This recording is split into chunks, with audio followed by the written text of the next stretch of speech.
विक्रमशिला का नाम सुना है, विक्रमशिला का नाम सुना है, आगे चल कर के हमारी पीढ़ियां कोटा का नाम गाएगी। ऐसी शिक्षा की भूमि और लोकतंत्र के मंदिर के पुजारी यहाँ पर बैठे हैं।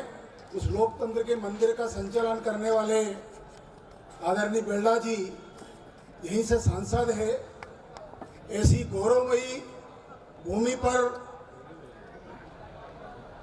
धाकड़ समाज के 32वें अधिवेशन में उपस्थित हमारे राष्ट्रीय अध्यक्ष और राजगढ़ जिले के विकासशील और लोकप्रिय सांसद मेरे बड़े भाई, मेरे मार्गदर्शक आदरणीय रोड़मल जी, मंच पर विराजमान समाज के सभी पदाधिकारीगण,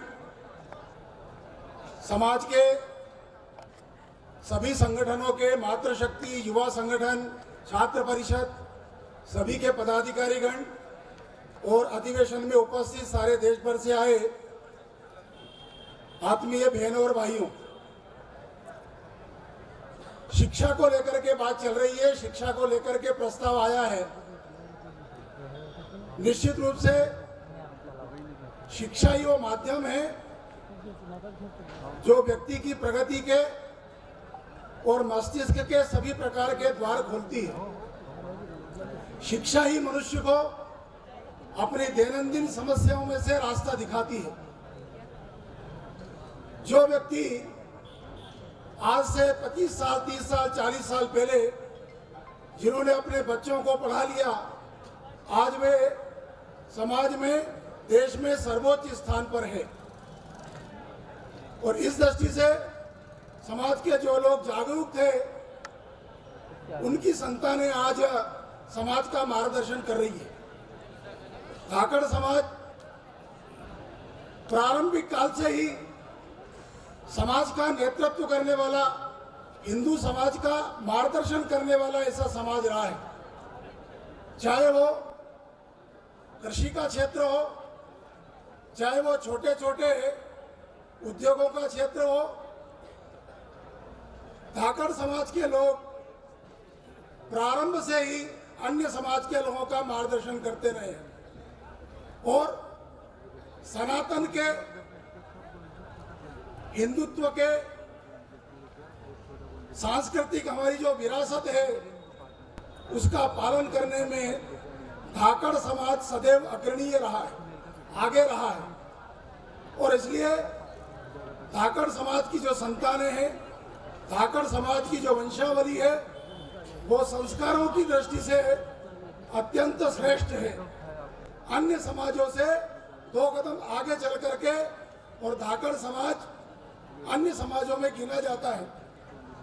मुझे मालूम है बचपन में हमारे जब आसपास के दूसरे गांव होते थे, उन गांव के लोग, धाकड़ समाज के लोग क्या कर रहे हैं, पहले कौन सी चीज बो रहे हैं, इस साल, इस बार कौन सा काम कर रहे हैं, उनके लड़के कहाँ पढ़ने जा रहे हैं, हम अन्य जातियों के लोग भी वहीं पर भेजेंगे। और इस दृष्टि से मध्य प्रदेश में धाकड़ समाज के जहाँ 2 घर भी होते थे इस गांव में, वहाँ का पटेल धाकड़ होता था, आज भी आप देख सकते हैं। और इस दृष्टि से धाकड़ समाज जो है वो अन्य समाज का मार्गदर्शन करने वाला है। और इसलिए हमारे समाज के लोगों को शिक्षा के क्षेत्र में आगे आना पड़ेगा। जो समाज संगठित होता है, जो समाज ताकतवर होता है, जो समाज शक्तिशाली होता है, वही अन्य समाज का नेतृत्व करता है। चाहे वो विश्व की बात हो, चाहे वो राष्ट्र की बात हो, चाहे वो एक गांव की बात हो। अमेरिका की दादागिरी चलती है क्योंकि वो एक संगठित राष्ट्र है, वो एक शक्तिशाली राष्ट्र है, जनसंख्या की दृष्टि से कम है लेकिन सारी दुनिया पर राज करता है।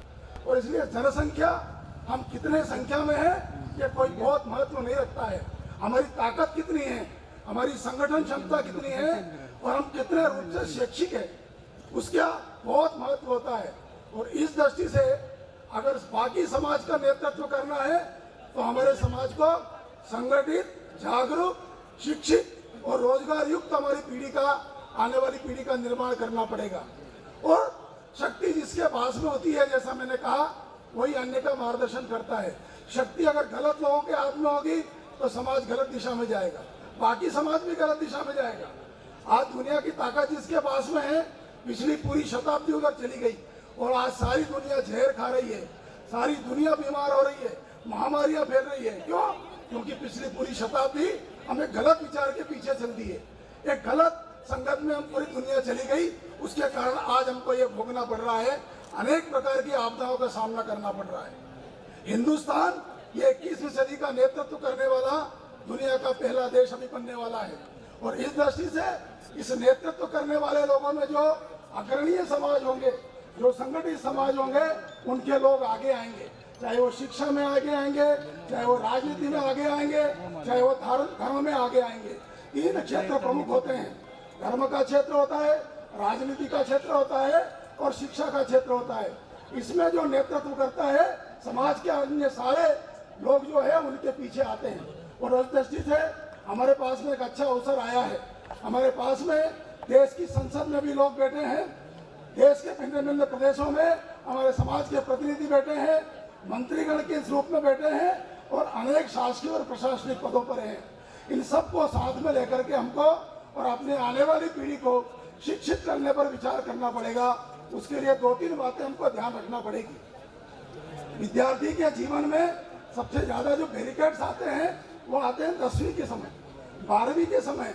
हम लोग IAS IPS की चिंता करते हैं, लेकिन सबसे ज्यादा अगर कोई विद्यार्थी स्कूल छोड़ता है तो 10वीं 12वीं से छोड़ता है और इस दृष्टि से हम छोटे छोटे स्थानों पर अंग्रेजी के, गणित के, इस प्रकार की कोचिंग अगर प्रारंभ करते हैं छोटे छोटे संस्थानों में, जिनके पास स्कूल है, जिनके पास छोटे छोटे संस्थान है, तो निश्चित रूप से वहाँ से विद्यार्थी फिर आगे बढ़ता है। तो ये प्रयास हम शिक्षा की दृष्टि से करें। आदरणीय दयाराम जी ने शिक्षा पर बोलने के लिए 2 शब्द बोलने के लिए कहा था। मेरे मन में जो कुछ विचार है वो सब आपके सामने प्रकट किया। आपने मुझे यहाँ पर सम्मानित किया और 2 शब्द कहने का अवसर मिला, उसके लिए मैं धाकड़ महासभा का और पूरे आयोजन समिति का बहुत बहुत आभार प्रकट करता हूँ। धरणीधर भगवान की जय, भारत माता की जय। बहुत बहुत धन्यवाद। धन्यवाद आदरणीय मोहन जी। अभी देखिए, संचालक की एक दुविधा रहती है, सामने भी विद्वान बैठे हैं, बहुत अच्छे अच्छे वक्ता बैठे हैं, मैं जानता हूँ। इधर पूरा मंच विद्वानों से भरा है, इच्छा होती है कि सबको सुने, लेकिन समय की अपनी एक मर्यादा। अपन 1.5 दिन के लिए तो आए, खाली 3-4 दिन का अधिवेशन आप करो तो फिर मजा आएगा। अभी अध्यक्ष महोदय तो इसलिए ये कठिन है, थोड़ा सब लोगों के मन में है कुछ कहने का, बोलने का। आप धैर्य रखें। चूंकि ये प्रस्ताव आया है, इसके बिंदु आए हैं, इन सब बिंदुओं पर हम सहमत हैं, इस दिशा में समाज को आगे ले जाएंगे, ये हम संकल्प करते हैं। तो हम दोनों हाथ खड़े करके ओम की ध्वनि से इस प्रस्ताव को पास करेंगे। ओम। धन्यवाद। अभी थोड़ी देर में चाय का भी समय हो रहा है।